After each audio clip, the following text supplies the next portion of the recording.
عليه وسلم تسليما. اللهم صل على سيدنا ونبينا ومولانا محمد وعلى آله وصحبه وبارك وسلم.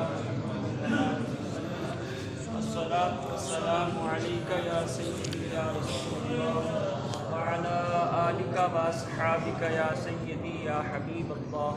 الصلاة والسلام عليك يا نبي الله وعلى آلك وأصحابك يا محمد رسول الله صلی اللہ علیہ وسلم. اللہ تبارک و تعالیٰ کی حمد اور بارگاہ مصطفیٰ صلی اللہ تعالیٰ علیہ وسلم میں درود و سلام کا نذرانہ پیش کرنے کی سعادت حاصل کرنے کے بعد دعا ہے اللہ تبارک و تعالیٰ تمام احباب کی آج کی اس خوبصورت بابرکت محفل ذکر میں سب کی حاضری قبول فرمائے.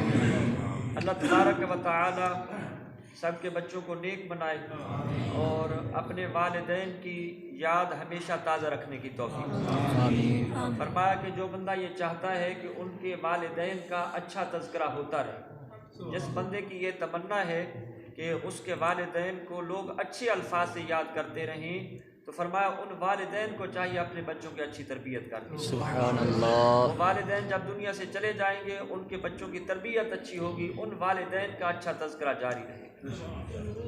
یعنی والدین کے لیے وہ خیر و خوبی کا باعث بنیں گے، باعث برکت بنیں گے، وہ اچھے اچھے کام کرتے رہیں گے، لوگ ان کے والد کو تعدیر یاد رکھیں گے کہ اچھا انسان تھا، بچے کی تربیت اچھی کر کے گیا ہے، تو اچھا تذکرہ آج اس کا ہو رہا ہے. تو یہ ساؤنڈ تھوڑا سا پرابلم کرتا ہے، آواز سمجھ نہیں آتی، اس لیے میں نے نہیں لگایا. جن احباب کو میری آواز نہ پہنچ رہی ہو وہ یہاں سامنے تشریف لیں. ہم نے یہ بھی جگہ آپ کے لیے رکھی ہوئی، ادھر بھی جگہ رکھی ہوئی ہے ساتھ ساتھ. دیکھیں حافظ عبد الشکور صاحب کتنے مزے سے قریب بیٹھے ہوئے ہیں اور بڑے خوش ہو رہے ہیں. تو آپ سے بھی جو دور بیٹھے ہیں ان سے گزارش ہے ذرا قریب تشریف لیں تاکہ آپ سب کو صحیح طریقے سے آواز سنائی دے اور آپ کو بیٹھنے کا فائدہ حاصل ہو. وگرنہ قریب کرنے کا اور کوئی مقصد نہیں ہے، بس یہی قریب کرنے کا مقصد ہے کہ اللہ کا ذکر آپ کے دلوں میں اتر جائے، اللہ کا ذکر آپ کے دلوں میں اتر جائے. ابھی آپ سماعت کر رہے تھے، ہمارے بہت سے ساتھی سرکار مدینہ صلی اللہ تعالیٰ علیہ وسلم کی نعت شریف پڑھ رہے تھے. جیسا کہ اس بچے نے نعت شریف پڑھی، بہت خوبصورت کلام تھا، آپ سب نے سماعت کیا. الفاظ کتنے خوبصورت تھے، تمنا کتنی پیاری ہے. اللہ تعالیٰ ایسی تمنا کرنے کی توفیق عطا فرمائے. آج تو ہمارے پاس تمنا ہی نہیں ہے کوئی، سوائے اچھے موبائل کے، اچھا موبائل مل جائے بس یہی تمنا ہے. پوچھ لیں بچوں سے، وہ کہے گا فلاں کمپنی کا مل جائے، وہ کہے گا فلاں کمپنی کا مل جائے، اس کا اتنا جی بی ڈیٹا اس میں سیو ہونا چاہیے، اس کی یہ میموری ہونی چاہیے. پوچھیں بچوں سے. لیکن شاعر نے کہا تمنا مدتوں سے ہے جمال مصطفیٰ دے. سبحان اللہ. مزہ نہیں آیا آپ کے سبحان اللہ؟ تمنا تو دیکھو یارو، تمنا مدتوں سے ہے کیا دیکھو؟ جمال مصطفیٰ دیکھو. یہ کوئی چھوٹی بات ہے؟ یہ کوئی معمولی بات ہے؟ اتنی بڑی تمنا کرنا، ہماری اوقات کیا ہے ہم یہ تمنا کر سکیں، لیکن تمنا بہت بڑی ہے. اس حوالے سے انہوں نے کہا تمنا مدتوں سے ہے جمال مصطفیٰ دیکھو، اور پھر کیا کہا؟ حبیب کبریا دیکھو. تو آپ غور کیجئے، حضرت مولانا جامی رحمۃ اللہ تعالیٰ سبحان اللہ. آپ نے بھی بارگاہ سید الورا میں عریضہ پیش کیا، اس انداز سے عرض کرتے نسیمہ جانب بطحا گزر ز احوالم محمد را خبر کن، اور آگے عرض کرتے ہیں مشرف گرچ شد جامی ز لطفش. یہ بات ہے، وہ تمنا مدتوں سے ہے جمال مصطفیٰ دیکھوں. حضرت جامی عرض کرتے ہیں مشرف گرچ شد جامی ز لطفش خدایا ای کرم بارے دیگر کن.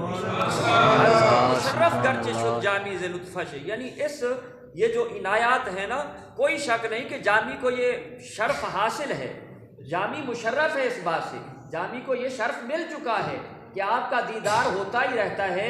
لیکن اے آقا آج پھر تمنا ہے کہ پھر ایک بار پھر کرم ہو جائے آپ کا دیدار، ایک بار پھر کرم ہو جائے اور پھر آپ کا دیدار ہو جائے.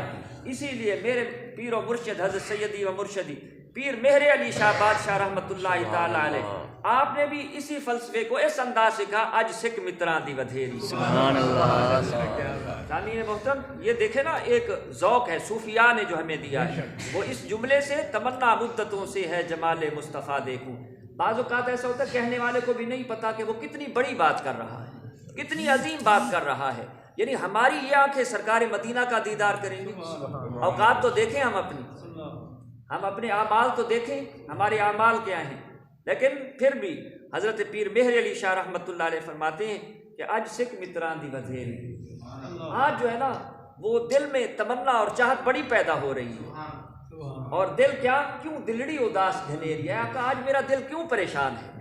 آخر کیا وجہ ہے؟ آج میرا دل بڑا پریشان ہے، میں بڑا آزردہ خاطر ہوں، پریشان دل لیے بیٹھا ہوں. اور پھر اس کی شرح کرتے ہوئے حضرت پیر سید نصیر الدین نصیر گولڑوی رحمۃ اللہ تعالی علیہ آپ پھر یوں کہتے ہیں، جب آپ نے عرض کی نا آج سکھ متران دی ودھیری ہے، تو ایسا ہو نہیں سکتا کہ آل رسول بارگاہ سید الورا میں اپنے نانے کی بارگاہ اقدس میں عریضہ پیش کریں اور حضور ٹھکرا دیں، ایسا ہو نہیں سکتا. تیری اور میری بات اور ہے میاں، ہم نے تو آج تک تمنا نہیں کی. دیکھنا ایک بڑا مجمع ہے، ایک بڑی محفل ہے، نوجوان بیٹھے ہیں، تو کبھی ہم بھی تو رات کے تہجد میں اٹھ کے کہہ دیں تمنا مدتوں سے ہے جمال مصطفیٰ سے. کبھی تو ہم بھی کہیں نا، ہمارے تو ذہن میں یہ نہیں آیا، ہمارے تو ذہن میں اور بہت سے خیالات ہیں. لیکن پیر صاحب فرماتے ہیں جب انہوں نے عرض پیش کی نا آج سکھ متران دی، اے آقا آج بڑی دل میں چاہت آئی ہوئی ہے، اے کریم آقا آج کرم فرمائے نا، دیدار عطا فرمائے، آج تو دیدار عطا فرمائے. اور پھر سید نصیر الدین نصیر گولڑوی رحمۃ اللہ تعالی علیہ آپ فرماتے ہیں پھر انداز یہ بتاتا ہے کہ جیسے ہی ادھر سے عرض پیش کی اور آپ عرض کرتے رہے، لیکن پھر لمحہ وہ آیا زبان پہ آیا سبحان اللہ. آپ بات سمجھے نہیں، ذرا میں سمجھانے کی کوشش کرتا ہوں. یعنی آپ عرض کرتے رہے آقا آج سکھ متران دی ودھیری، مجھے بڑی تمنا ہے آج دیدار تو عطا کر دیں. دیدار کی تمنا کرتے رہے، عریضہ پیش کرتے رہے. پھر اچانک جب رخ ودھا سامنے آئے تو کہا سبحان اللہ. جیسے ہی اچانک فرمایا، پیر نصیر الدین نصیر رحمۃ اللہ علیہ فرماتے ہیں پھر یعنی انداز یہ بنا کہ جیسے ہی حضور کا مکھڑا سامنے آیا تو زبان سے نکلا سبحان اللہ. الفاظ کا انداز بتا رہے، یعنی ما اجمل کا، یعنی آقا ایسے اچانک سبحان اللہ نکلا اور فرمایا ما اجمل کا، کتنے خوبصورت ہے. یعنی زبان پہ یہ لفظ آ گیا سبحان اللہ ما اجمل کا. اے آقا آپ کتنے خوبصورت ہیں، سبحان اللہ ما اجمل کا، ما احسن کا، ما اکمل کا. دیکھیں نا کمال کر دیا پیر صاحب نے، یعنی جمال بھی بیان کیا، حضور کا حسن بھی بیان کیا، حضور کے کمالات کا بھی ذکر کیا. سبحان اللہ ما اجمل کا، ما اکمل کا، ما احسن کا، ما احسن کا، ما اکمل کا. پھر کہا کتھے مہر علی. یعنی آقا آپ کا اتنا کرم ہو گیا ہے میرے اوپر، آپ کی اتنی نوازشات ہو گئی ہیں، آپ کی شان کتنی بڑی ہے. اور عرض کیا کتھے مہر علی، کتھے تیری ثنا. ایمان والوں سمجھنے کی کوشش کرو، سوالات بڑے آتے ہیں ہمیں، لیکن عشق کی منزل پہ کوئی پہنچا ہے؟ یہ بات نہیں نصیب ہوئی، ہمیں صرف ابھی تک سوالات ہی آتے ہیں. یہ ہیں وہ لوگ جنہوں نے سرکار مدینہ صلی اللہ علیہ وسلم کا دیدار کیا اور اپنے اسی کلام کے اندر وادی ہمرا کا حضور پیر سیدی و مرشدی سید مہر علی شاہ بادشاہ رحمۃ اللہ علیہ اسی کلام کے اندر وہ وادی ہمرا کا ذکر کرتے ہیں. یعنی نبی پاک علیہ الصلوۃ والسلام کا آپ کو جب وادی ہمرا کے اندر دیدار نصیب ہوا وہ تشریف لے گئے اور پھر تھکاوٹ بڑی تھی، آپ جانتے ہیں پیدل سفر ہوتے تھے. حضرت قبلہ بابو جی رحمۃ اللہ تعالی علیہ پیر مہر علی شاہ صاحب کے بیٹے ہیں. ان کی شان یہ تھی کہ ایمان والوں آج تو لوگ وہاں کمانے جاتے ہیں، اور پیر قبلہ بابو جی رحمۃ اللہ تعالی علیہ جب وہاں جاتے تھے حضور کے شہر کے اندر لوگوں کو پیسے بانٹا کرتے. یہ بھی وقت تھا، آپ وہاں جا کے خیرات تقسیم فرمایا کرتے کہ حضور کا ہی لنگر ہے، ہماری اوقات گیا ہے، حضور کا لنگر دیا ہوا ہے. تو وہاں جا کے تو پھر آپ نے وادی ہمرا کا اسی کلام کے اندر ذکر فرمایا کہ اے محبوب آپ صلی اللہ تعالی علیہ وسلم جب وہ گھڑی جب آپ وادی ہمرا کے اندر وہ میٹھیاں گاہلیاں لاؤ میٹھن، یعنی وہ جو میٹھی باتیں جو ہم نے وہ آپ ملے تھے نا وہ میٹھیاں گاہلی الاؤ میٹھن جڑی ہمرا وادی سن کریں. یعنی آقا جب آپ وہ وادی ہمرا میں تشریف لائے تھے نا تو میٹھی میٹھی باتیں آپ نے ارشاد فرمائی تھی. اور بات کیا تھی کہ آج ہمیں حضور کی سنت کا خیال نہیں ہے، حضور کی سنت کا احساس نہیں ہے. ہم پوچھتے پھرتے ہیں کہ سنت کا مقام کیا ہے، فرض پڑھ کے مسجد خالی ہو جاتی ہے. آپ نہیں جھنجھوڑ سکتے یارو. مجھے یاد رہا تو میں انشاءاللہ ذکر کروں گا اس بات کا.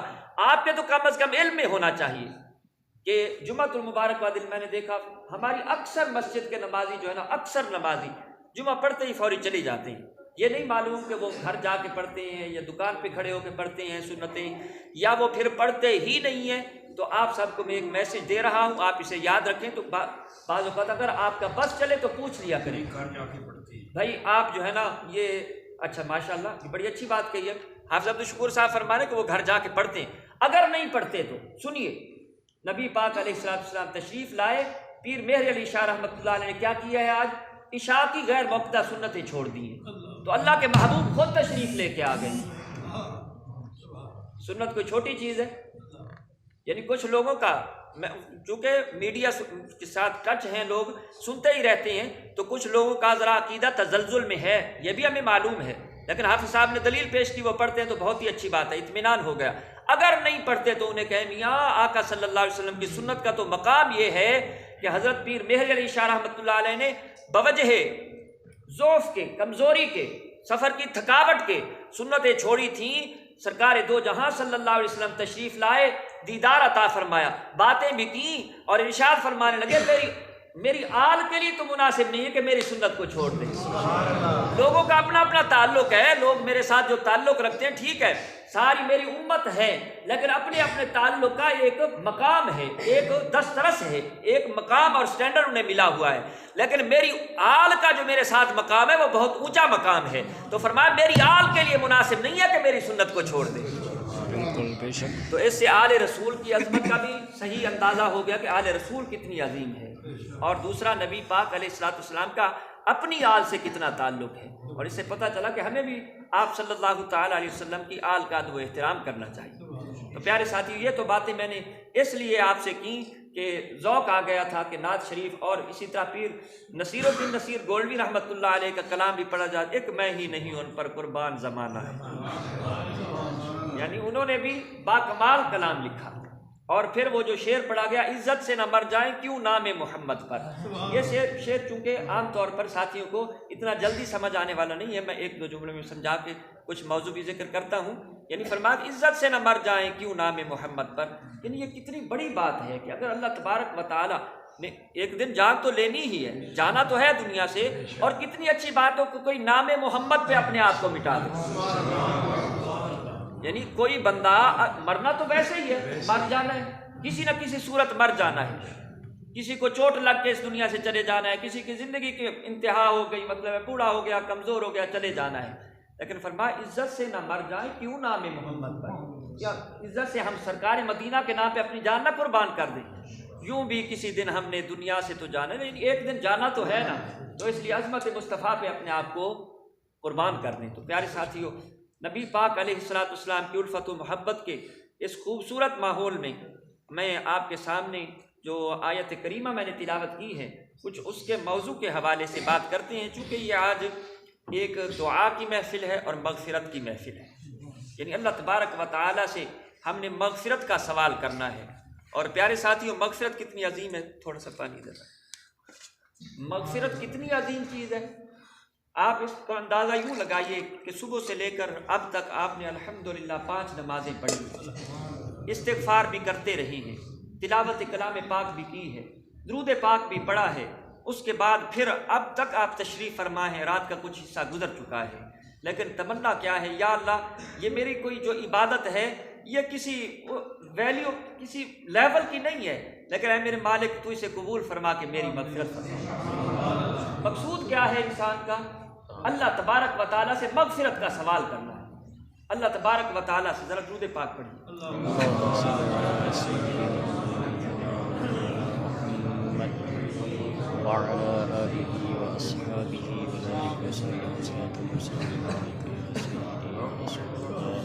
تو ہمارا جو مقصد ہے اللہ تبارک و تعالیٰ کی بارگاہ اقدس میں، یعنی ہم یہی سوال کرتے ہیں کہ یا اللہ اپنی بارگاہ اقدس میں اسے قبول فرما کے ہماری مغفرت فرما دے، اور یہ انسان کی زندگی کا مقصود ہوتا ہے۔ آپ یقین فرمائیے، جس بندے کو اللہ تبارک و تعالیٰ نے مغفرت عطا فرما دی تو مغفرت کی جزا کیا ہے؟ جنت۔ مغفرت کی جزا کیا ہے؟ جنت ہے، اللہ تبارک و تعالیٰ اسے جنت عطا فرمائے گا، اور یہ یا تو اللہ تبارک و تعالیٰ کی، پیارے ساتھیو ذرا توجہ رہے، یہ اللہ کی مرضی پہ ڈیپینڈ کرتا ہے، کبھی تو وہ بخشنے پہ جب آتا ہے، وہ لمبی چوڑی باتیں نہیں دیکھتا، لمبے چوڑے سجدے نہیں دیکھتا، وہ ایک کتے کے ساتھ وفا کرنے پہ بندے کی بخشش کر دیتا ہے، ایک کتے کے ساتھ بھلائی کرنے سے بخشش کر دیتا ہے، ایک بلی کو اگر اس کے ساتھ حسن سلوک کیا جاتا اللہ تبارک و تعالیٰ اس پہ مغفرت فرما دیتا ہے، ایک جھاڑی جو راستے میں لگی ہوئی تھی کسی نے ایک نیک نیت ہی سے کاٹ کے راستے سے علیحدہ کر دی، اللہ تبارک و تعالیٰ اس کے اسی عمل پہ اس کی مغفرت فرما دیتا ہے۔ اور کبھی یوں ہوتا ہے حافظ شعیب صاحب آپ سنیے توجہ سے، کبھی یوں بھی ہوتا ہے کہ جب وہ بخشنے پہ آتا ہے تو پھر امام غزالی جیسے جن کے نام کو سن کے بھی ایمان تازہ ہوتا ہے، پوچھا گیا نام کیا ہے، فرماتے ہیں محمد بن محمد الغزالی، یعنی باپ کا نام بھی محمد، دادا کا نام بھی محمد، بیٹے کا نام بھی محمد، امام غزالی کا خود نام محمد، آپ کے باپ کا نام محمد، آپ کے دادا کا نام محمد۔ امام غزالی رحمۃ اللہ تعالی علیہ، اللہ تبارک و تعالیٰ نے علم کی کوئی استطاعت دی تھی آپ کو، اللہ تبارک و تعالیٰ نے ڈھیر علم عطا فرمایا، زندگی گزری آپ کی، لیکن آپ کا ایک جملہ میرے ذہن کے اندر اور بھی محفوظ ہے کیونکہ ہمارے احباب تصوف پہ اور صوفیاء پہ اعتراض کرتے رہتے ہیں۔ امام غزالی رحمۃ اللہ تعالیٰ علیہ نے پیارے ساتھیوں زندگی کا جو نچوڑ بتایا ہے، آپ فرماتے ہیں اگر مجھ سے کوئی پوچھے کہ سیدھا راستہ کون سا ہے، آپ فرماتے ہیں میں تمہیں بتاتا ہوں، میں نے زندگی گزاری ہے، میں نے بڑے فلسفے اور بڑی باتیں لکھی ہیں، بڑا کمال کیا، فلسفے میں بڑا ادراک تھا آپ کو، لیکن آپ فرماتے ہیں جو سب سے بہترین راستہ، صحیح راستہ مجھے لگا ہے وہ صوفیاء کا راستہ ہے، یہ امام غزالی رحمۃ اللہ تعالیٰ علیہ فرماتے ہیں۔ تو آپ کی کیا خوبصورت بات ہے، آپ فرماتے ہیں جب قبر کے اندر چلے گئے نا تو آپ سے سوال کیا گیا کہ اے امام غزالی یہ تو بتائیے کہ بخشش ہوئی یا نہ ہوئی، آپ نے عرض کی ہاں اللہ تعالیٰ نے میری بخشش فرما دی، کیا عرض کی اللہ نے میری بخشش فرما دی ہے، کتنی عظیم بات ہے جس کی بخشش ہو جائے، کیونکہ دلوں کے اندر زنگ لگے ہوئے ہیں اس لیے بات دل پہ اثر نہیں کرتی، لیکن اتنی خوبصورت بات ہے کہ میرے پاک رب نے میری بخشش فرما دی ہے۔ فرمایا سبب کیا بنا، آپ چاشت پڑھتے تھے، آپ اشراق پڑھتے تھے، آپ اوابین پڑھتے تھے، آپ تہجد پڑھتے تھے، 5 وقت کی نماز پڑھتے تھے، حضور کی امت کے لیے اتنا بڑا کام کر گئے۔ بعض احباب نے یہ بھی لکھا ہے، ویسے عظمت قرآن پہ کوئی ڈیبیٹ نہیں ہے، کوئی ہماری گفتگو نہیں ہے، قرآن پاک کی عظمت کو کون پہنچے، لیکن فرمایا کہ اگر امام غزالی رحمۃ اللہ تعالیٰ علیہ کی وہ جو تصنیف ہے احیاء العلوم، اگر فقط وہی کسی بندے کے پاس پہنچ جائے، قرآن نہ پہنچے تو پھر بھی بندے کو ایک کامل انسان بنانے کے لیے کافی ہے وہ کتاب، اتنی عظیم آپ کی تصنیف ہے۔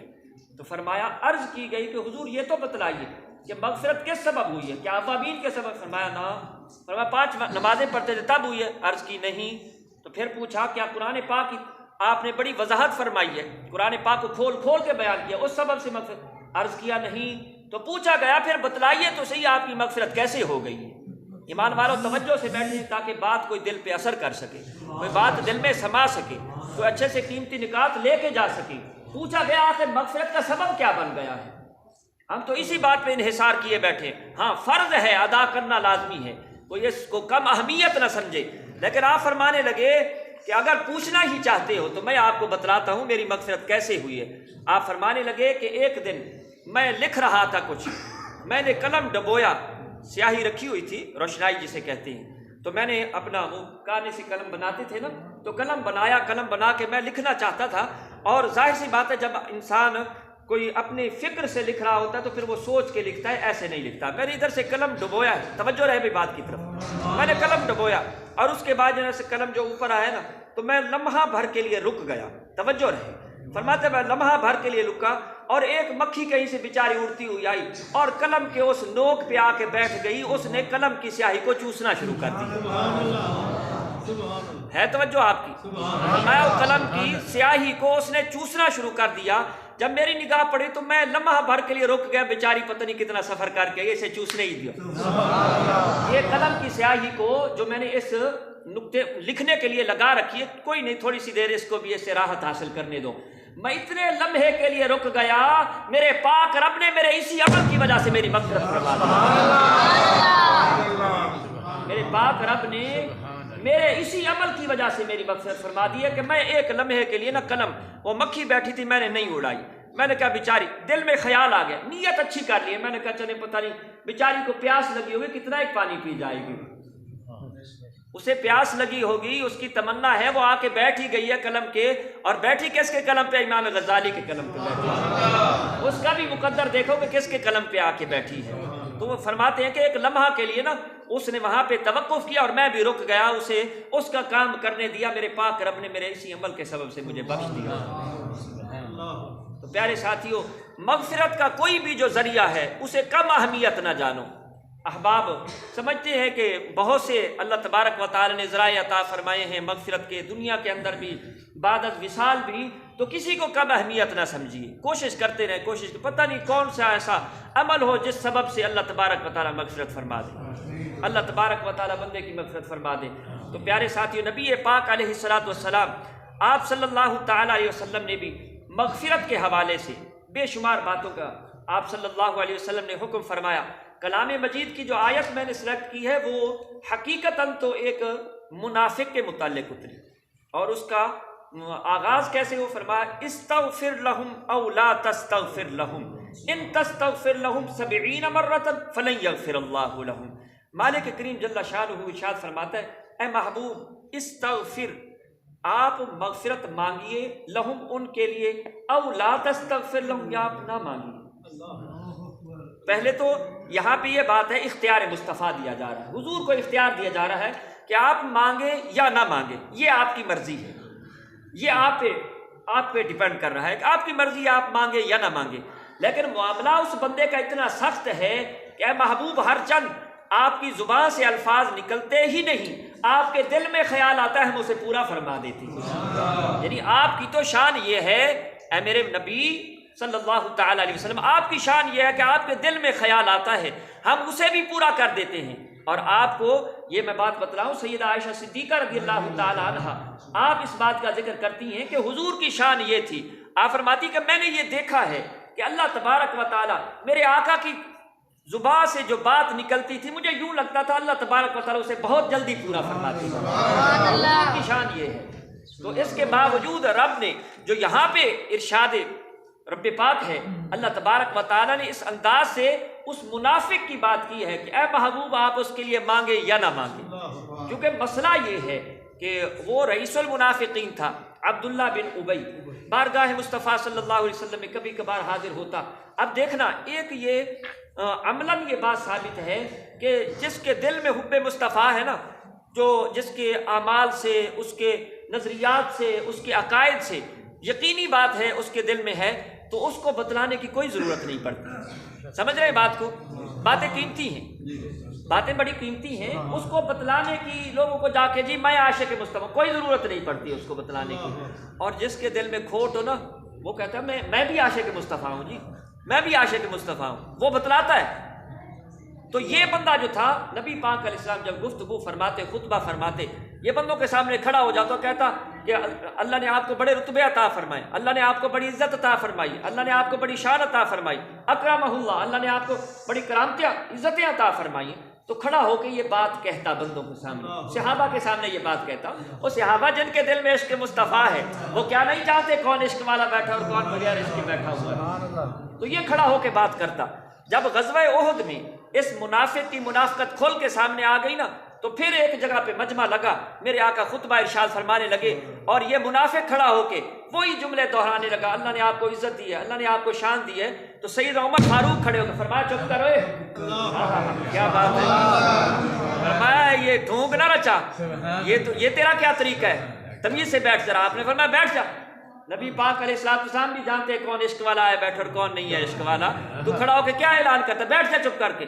آپ کی تائید میں اور صحابہ بھی بول پڑے، آپ کی تائید میں چند اور صحابہ بھی، حضرت سیدنا عمر فاروق رضی اللہ تعالیٰ عنہ کی تائید میں۔ عمر فاروق کی کیا شان ہے یار، یعنی جہاں پہ عمر فاروق فرق کر دیں، پتہ چل جائے حق و باطل کا فرق کر دیں، دین کا اتنی بڑی بات ہے، دین کے فرق کے لیے فرمایا سیدنا فاروق اعظم کی ذات کافی ہے، تو کیا منافق کو نہیں جانتے ہوں گے؟ تو جب آپ نے اسے منع کر دیا نا، تو اس کا منہ بن گیا، اور وہ بھری مجلس سے اٹھ کے اس نے نماز نہیں پڑھی اور چلا گیا۔ راستے میں کوئی ملا اور اس نے کہا خیر تو ہے، آج منہ بنائے جا رہے ہو، کیا بات ہے؟ کہا کہ ایسے ایسے بات ہو گئی ہے، لہذا میں جو ہے نا تو اس نے کیونکہ صحابہ تو حضور کی محبت میں گودے ہوئے تھے، انہوں نے عرض کی تو آپ اللہ کے محبوب کی بارگاہ میں عرض کریں نا، یا آقا میرے لیے مغفرت مانگے۔ تو پریشان کیوں ہوتا ہے؟ دیکھیں ایمان والوں، صحابہ کا عقیدہ ہے، انہوں نے عرض کی، انہوں نے اسے کہا کہ تو یار بارگاہ مصطفیٰ میں ڈائریکٹ عرض کرنا ہے، آقا آپ میرے لیے مغفرت کی دعا کر دیں، آپ میرے لیے اللہ سے مغفرت مانگیں۔ اب اس بدبخت کی زبان سے یہ الفاظ نکلے، وہ کہنے لگا مجھے اللہ کے نبی کی مغفرت کی دعا کی کوئی ضرورت نہیں ہے۔ رب نے فرمایا استغفر لہم او لا تستغفر لہم ان تستغفر لہم 70 مرۃ فلن یغفر اللہ لہم۔ فرمایا محبوب کیونکہ اس بدبخت نے جملہ ہی ایسا بولا ہے، اگر آپ 70 بار بھی عرض کریں نا تو پھر بھی میں اس کی مغفرت نہیں کرتا۔ ذالک بانہم کفروا باللہ ورسولہ، اے میرے محبوب وہ گستاخی آپ کی کرے پھر بخشا جائے، ہو نہیں سکتا۔ وہ اللہ اور اس کے رسول کا گستاخ ہو، نہ اللہ کو مانے نہ اللہ کے محبوب کو مانے اور پھر بخشا جائے۔ فرمایا ایسا نہیں ہو سکتا ہے محبوب، بخشا تو وہی جائے گا جس کے دل میں عشق مصطفیٰ ہے۔ آپ کے در کا ادب جانتا ہے، آپ کے در کا ادب جانتا ہے، بخشا تو وہ جائے گا۔ اور نبی پاک علیہ الصلوۃ والسلام نے پھر مغفرت کے حوالے سے پیارے ساتھیوں بے شمار اقوال حضور نبی پاک علیہ الصلوۃ والسلام نے احادیث مبارکہ ارشاد فرمائی، میں ان میں سے چند ایک آپ کے گوش گزار کرتا ہوں تاکہ آپ کا ایمان تازہ ہو جائے اور آپ ڈھیر ساری باتیں مغفرت کے حوالے سے آج حاصل کر سکیں۔ سرکار مدینہ صلی اللہ تعالیٰ علیہ وسلم ارشاد فرماتے ہیں، بھائی ذوالفقار صاحب ایک عرصے بعد تشریف لائیں، بڑی خوشی کی بات ہے، کیونکہ آپ تو ماشاءاللہ جی یہ ماشاءاللہ یہ ان کا سسٹم چل رہا ہے، اللہ کرے وہ کامیابی میں رہے، تو کبھی کبھار ہمیں بھی گناہ گاروں کو سن لیا کرے، اللہ تبارک و تعالیٰ آپ کے ذوق میں اضافہ فرمائے۔ تو فرمایا لکل داء دواء، حضور فرماتے ہیں کہ جو بھی بیماری ہے اس کی دوا ہے، لکل داء دواء، ہر بیماری کی، جزاک اللہ خیر، ہر بیماری کی دوا ہے۔ اور حضور فرماتے ہیں اب سامعین محترم ہر بیماری کی تو دوا ہے، کیا کبھی کسی نے یہ بھی پوچھا ہے کہ مولانا یہ تو بتاؤ گناہوں کی بیماری کی دوا کیا ہے؟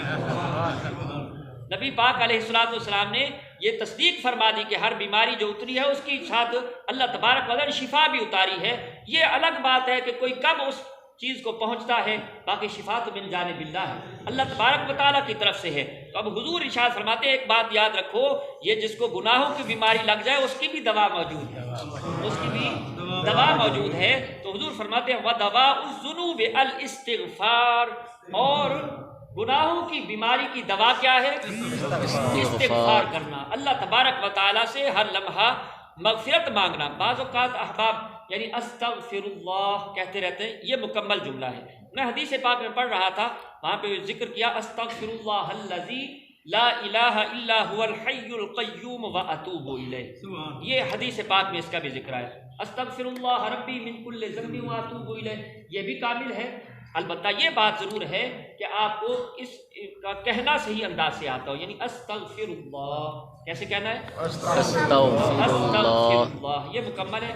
اے اللہ میں مغفرت کا سوال کرتا ہوں، میں بخشش کا سوال کرتا ہوں۔ اور نبی پاک علیہ الصلوۃ والسلام ارشاد فرماتے ہیں مغفرت کے حوالے سے ہی، اور یہ اکثر احادیث پاک مبارکہ کنز العمال شریف کے اندر آئی ہیں، جو بندہ مطالعہ کرنا چاہے۔ ما من عبد یسجد، فرمایا کوئی بندہ بھی جب سجدے میں گر جاتا ہے، سجدے کی لذتیں پیارے ساتھیوں جن کو نصیب ہیں، جن کو سجدے کی لذتیں نصیب ہوئی ہیں، کیونکہ سرکار مدینہ صلی اللہ تعالیٰ علیہ وسلم نے ارشاد فرمایا بندے کی تو تمنا یہی ہے کہ اسے مالک قرب نصیب ہو جائے، ہے نا؟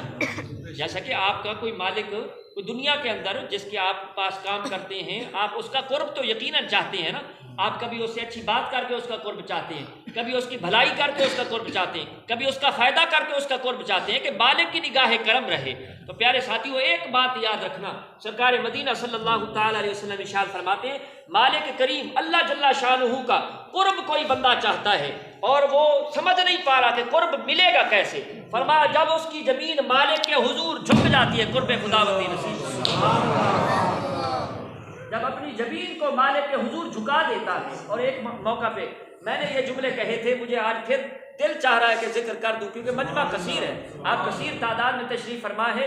میں نے کہا ہر بندہ جب سجدے میں سر جھکا دیتا ہے اس کی زبان پہ صدا ہوتی ہے سبحان ربی الاعلی، یہی صدا ہوتی ہے، یعنی سر بھی جھکا رکھا ہے اور اپنا ماتھا زمین پہ رگڑ رہا ہے، حالانکہ وہ یہ پیشانی کسی بندے کے آگے نہیں جھکانا چاہتا، جتنا بھی لینڈ لارڈ ہو وہ کہتا ہے ٹھیک ہے یار ہوگا تو ہے تو ہو صحیح، مجھے اس سے کیا غرض ہے، لیکن جب مالک کے حضور آتا ہے اپنی پیشانی کو جھکا دیتا ہے، اسے کوئی حیا مانے نہیں ہے، اسے کوئی ڈر نہیں لگتا اور اسے یہ کمتر نہیں لگتا، لیکن میں نے کہا یا تو یہ تو تیری پیشانی جھکی ہے اور تو پھر کہہ رہا ہے سبحان ربی الاعلیٰ سبحان ربی الاعلیٰ۔ پیارے ساتھیوں مجھے بتاؤ جب کربلا کی زمین پہ امام حسین کی پیشانی جھکی ہو، جب کربلا کی سرزمین پہ امام حسین رضی اللہ تعالیٰ عنہ کی پیشانی جھکی ہوگی اور پھر کہا ہوگا سبحان ربی اللہ، تو مالک کتنا خوش ہوا ہوگا۔ بولیے نا، ہر بندہ رب کا قرب چاہتا ہے۔ میں عرض کر رہا تھا حضور ارشاد فرماتے ہیں جس بندے کو بھی قرب خداوندی چاہیے اور وہ جب سجدے میں جھک جاتا ہے اپنے مالک کے سب سے زیادہ قریب ہوتا ہے، اپنے پاک رب کے سب سے زیادہ قریب ہوتا ہے۔ تو حضور ارشاد فرماتے ہیں ما من عبد یسجد فیقول رب اغفر لی 3 مرات۔ حضور فرماتے ہیں جب بندہ کوئی اپنا سر سجدے میں جھکا دیتا ہے اور سجدے میں جھک کر اور پھر مالک کریم جل شانہ کے سامنے عاجزی و انکساری کے ساتھ عرض کرتا ہے میرے مالک میری مغفرت فرما دے، رب اغفر لی، اے میرے اللہ میری مغفرت فرما دے، تو نبی پاک علیہ السلام کے غلاموں میں بڑی ذمہ داری کے ساتھ عرض کر رہا ہوں۔ پھر ارشاد کیا ہوتا ہے، حضور فرماتے الا غفر لہ قبل ان یرفع رأسہ، فرمایا اس کا سر بعد میں اٹھتا ہے، مغفرت پہلے آتا ہے۔ سبحان اللہ سبحان اللہ۔ فرمایا کہ اس کا سر بعد میں اٹھتا ہے، وہ سر بعد میں اٹھاتا ہے زمین سے، اور اللہ تبارک و تعالیٰ مغفرت کا سرٹیفکیٹ پہلے عطا فرما دیتے ہیں، اللہ تعالیٰ مغفرت پہلے عطا فرما دے۔ یعنی مالک کریم جل شانہ تو بخشنے کے لیے عطا کرنے کے لیے تیار بیٹھا ہے، لیکن سامعین وہ دل تو چاہیے نا۔ ہم تو مائل بکرم ہیں کوئی سائل نہیں۔ ڈاکٹر علامہ اقبال رحمۃ اللہ تعالیٰ علیہ اسی بات کی ترجمانی کرتے ہیں، ہم تو مائل بکرم ہیں، مائل بھی ہیں کرم کے ساتھ مائل ہیں، ہم تو مہربانی کے ساتھ بیٹھے ہوئے ہیں، سائل ہی کوئی نہیں نظر آ رہا، کوئی ایسا دل ہی نہیں لے کے آ رہا۔ جو بھی یہ کہتے ہیں مولوی صاحب ذرا تھوڑا ہی ٹائم لانا، ایسا تھکے ہوئے ہیں، سجدے میں تو ویسے مطلب ہے کہ کہتے ہیں کہ بس جلدی ہونی چاہیے۔ ویسے سامعین اللہ تبارک و تعالیٰ معاف فرمائے، ہم بھی لوگوں کی سہولت کو مد نظر رکھتے ہوئے بعض اوقات سجدہ مختصر کرتے ہیں، وگرنہ سجدے کے اپنے فضائل و برکات ہیں، اگر کسی کو توفیق ہے تو طویل سجدے کیا کرے مالک کریم کی بارگاہ اقدس میں، وگرنہ وقت کی نزاکت کو اور لوگوں کے احوال کو مد نظر رکھتے ہوئے حضور نبی پاک علیہ السلام نے ہر حوالے سے جب ہمیں تعلیم فرما دی تو آپ صلی اللہ تعالیٰ علیہ وسلم کی بارگاہ اقدس میں ایک ایسا مقدمہ بھی آیا تھا۔ عرض کی ایک صحابی نے آ کے یا رسول اللہ ہمارے امام صاحب جو ہے بڑی لمبی نماز پڑھاتے ہیں، ہمارے امام صاحب بڑی لمبی نماز، لیکن آپ لمبی سنیں گے نا تو آپ کے ہوش آپ کو جو ہے نا کچھ آپ کی عقل روشن ہو جائے گی، آپ یہ سمجھ رہے ہوں کہ لمبی نماز اس نے الم تری کیف پڑھی ہوگی، ہو سکتا ہے کوئی یہی بندہ سمجھ رہا کوئی الم تری کیف فعل ربی، یہ کوئی لمبی نہیں ہے، انہوں نے سورہ بقرہ پڑھی تھی اس نماز میں۔ ہاں شاید بدلے والے کل مجھ پہ کھڑے ہو جائے کہ مولوی صاحب لمبی کر دیتے، لمبی بھی سمجھے کہ لمبی کیا تھی وہ نماز۔ تو نبی پاک علیہ السلام نے پھر اس موقع پہ مسلسل احادیث مبارکہ میں حضور نبی پاک علیہ السلام نے تنبیہ فرمائی، فرمایا لوگوں میں فتنہ نہ بناؤ کہ لوگ نماز سے بھاگ جائیں ڈر جائیں، ایسا نہ کرو، وہ لمبی بھی سمجھے، لیکن آپ اس کو اگر لمبی کہیں تو پھر آپ کے ایمان پہ صدقے جاؤں گے۔ لیکن یہ میرے ذہن میں ویسے بات آ گئی کیونکہ ایک علمی مجلس ہے، چلیں یہ بھی ایک اچھی بات تھی، میں نے آپ کے ساتھ شیئر کر دی۔ تو آئیے میں آگے 1-2 احادیث مبارکہ اور ذکر کرتا ہوں اور پھر انشاءاللہ بات ختم کرتے ہیں کیونکہ ٹائم کافی ہو چکا ہے ہمارے اس وقت سے، لیکن یہ قیمتی موتی ہیں ساتھ سامعین محترم۔ نبی پاک علیہ السلام ارشاد فرماتے ہیں فی الارض امانان، زمین کے اندر 2 امان ہیں، یعنی ہم کہتے ہیں نا کہ اللہ تعالیٰ دی امان ہوئے آدھے نا صحیح ساری سرح کی احباب بیٹھے چلو انہ کوئی نہ دی زبان خوش کر سبحان اللہ دی اللہ امان حاصل ہوئے، اللہ کرے تک اللہ دی امان ملے، یعنی اللہ تبارک و تعالیٰ کے تو سپرد رہے، اللہ تبارک و تعالیٰ تجھ پہ کرم فرمائے۔ تو میرے آقا فرماتے فی الارض امانان، زمین میں 2 امن والی چیزیں ہیں، زمین میں 2 امن والی چیزیں ہیں۔ اے آقا کرم فرمائے نا وہ امان کیا ہے؟ میرے آقا تاجدار انبیاء فرماتے ہیں پہلی جو امان کی چیز ہے، سنیے گا اور بات کو یاد رکھیے گا، حضور فرماتے ہیں آنا امان، میں اللہ کی امان بن کے آیا، آنا امان، میرے آقا فرماتے ہیں میں کون ہوں؟ میں اللہ کی امان ہوں، میرے ساتھ تعلق پیدا کر لو، رب تمہیں امان عطا فرما دے گا، رب تمہیں امان عطا فرما دے گا۔ اتنی عظیم بات ہے، بڑی وضاحت طلب بات ہے، وضاحت مانگتی ہے۔ بارگاہ مصطفیٰ صلی اللہ علیہ وسلم کے ساتھ جڑے رہو۔ حضور فرماتے ہیں میں اللہ کی امان بن کے آیا ہوں زمین کے اوپر، اور پھر میرے آقا ارشاد فرماتے ہیں والاستغفار امان، اور پھر استغفار کرنا بھی امان ہے۔ جو بندہ استغفار کرتا رہتا ہے یہ بھی اس کے لیے امان ہے۔ تو نہ ہی ہمیں در مصطفیٰ کو چھوڑنا ہے، در مصطفیٰ سے خیرات ملی تو پھر تو استغفار والی امان بھی کام دے گی نا۔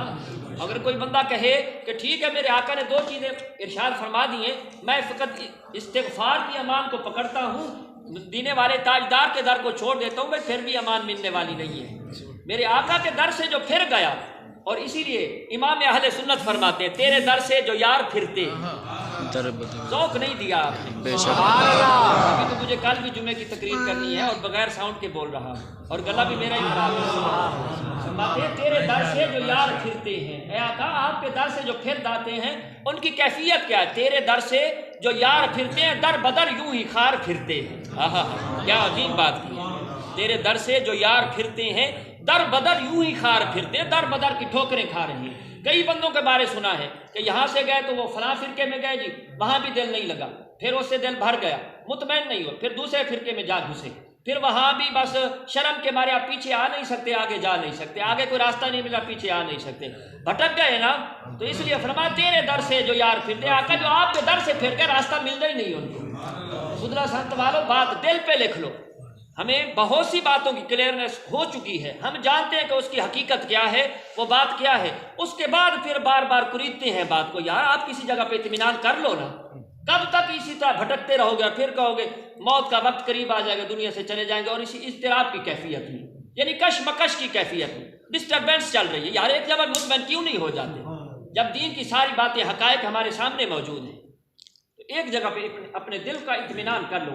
اس لیے میرے آقا نے فرمایا کہ عمل وہی خوبصورت ہے جس میں ہمیشگی پائی جائے۔ کہ ساری زندگی بندہ اضطراب میں رہے، پتہ نہیں ٹھیک ہے یا غلط ہے، ٹھیک ہے یا غلط ہے، اطمینان کر لو، اللہ تبارک و تعالیٰ اس میں آپ کو سکون بھی عطا فرمائے گا، اور اس میں آپ کی ترقی بھی پھر ہوتی چلی جائے گی۔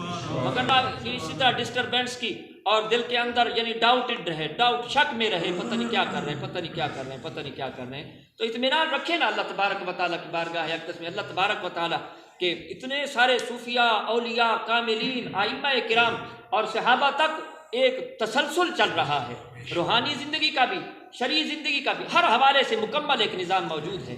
تو اللہ تبارک و تعالیٰ کا فضل و کرم ہے کہ ہمارے محققین جتنے بھی ہمارے اسلاف تھے کوئی کمتر نہیں گزرے، انہوں نے وقت نہیں ضائع کیا۔ میں ایک دن آپ کو، اب میں بات ختم کر رہا ہوں، میرے پاس 3-4 احادیث مبارکہ اور بھی موجود ہیں، لیکن وقت کے ساتھ ساتھ انشاءاللہ پھر میں ذکر کروں گا۔